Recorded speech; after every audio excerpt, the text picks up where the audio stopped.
మల్లికార్జున ఖర్గే గారు చాలా సీనియర్ నాయకులు.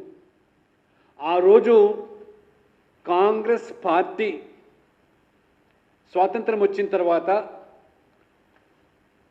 ఎవరు ఈ దేశానికి ప్రధానమంత్రిగా ఉంటే బాగుంటుందని చెప్పి ఆనాటి మరి కాంగ్రెస్ పార్టీ ప్రొవిన్షియల్ స్టేట్స్ నుంచి వారు పేరు కోసం ఆ రకంగా ప్రతిపాదనలు తీసుకొస్తే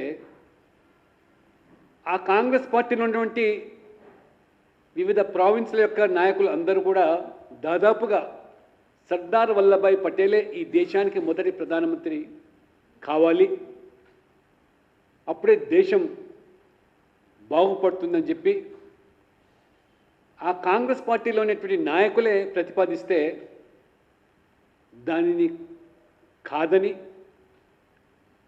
నెహ్రూ గారిని గాంధీజీ గారు ప్రధానమంత్రిగా నామినేట్ చేయడం జరిగింది.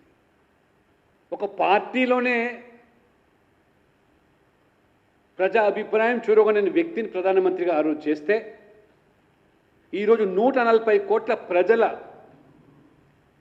మరి మద్దతుతో 3 సార్లు గెలిచి వచ్చి రికార్డు సృష్టిస్తే మల్లికార్జున ఖర్గే గారు కాంగ్రెస్ నాయకులు ఈరోజు జీర్ణించుకోలేకపోతున్నారు.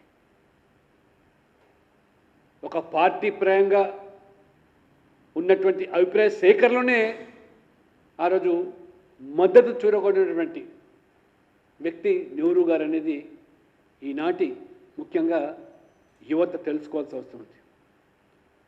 ఈ మధ్యలో మధ్యప్రదేశ్లో జరిగినటువంటి రాజ్యసభ ఎన్నికల సంబంధించి అది ఒక రాజ్యాంగ సంస్థ, ఎన్నికల కమిషన్ తీసుకున్న నిర్ణయాన్ని కూడా తప్పుపడుతూ దాన్ని వాళ్ళ యొక్క అంతర్గత కుమ్ములాటలో జరిగినటువంటి ఓటమిని ఇవాళ ఏ రకంగా రాజకీయంగా భారతీయ జనతా పార్టీని ఈరోజు వాళ్ళు విమర్శిస్తూ ఉన్నారు. సీట్ చోరీ అనేటువంటి మాట మాట్లాడుతున్నారు. నిజంగా కాంగ్రెస్ నాయకులు, దేశ ప్రజలు ఒకసారి గమనించాలి. సీట్ చోరీకి నాంది పలికింది మొట్టమొదటగా ఆనాడు కాంగ్రెస్ పార్టీ నెహ్రూ అనే విషయాన్ని తెలుసుకోవాలి. ఆనాడు కాంగ్రెస్ పార్టీ నాయకులు సర్దార్ వల్లభాయ్ పటేల్కు అనుకూలంగా ఓటు వేసి ప్రధానమంత్రి కావాలంటే మరి దానికి భిన్నంగా మరి సీట్ చోరీ చేసింది ఎవరు? నెహ్రూ గారిని ప్రధానమంత్రిగా కూర్చోబెట్టింది ఎవరు? అది సీట్ చోరీయా? ఇవాళ చాలా స్పష్టంగా ఎన్నికల కమిషన్ తీసుకున్న నిర్ణయాన్ని సుప్రీంకోర్టు సైతం కూడా మేము జోక్యం చేసుకోలేమని చెప్పినా కానీ ఈరోజు కాంగ్రెస్ నాయకులు దాన్ని రాద్ధాంతం చేయడం ప్రజలు గమనిస్తూ ఉన్నారు.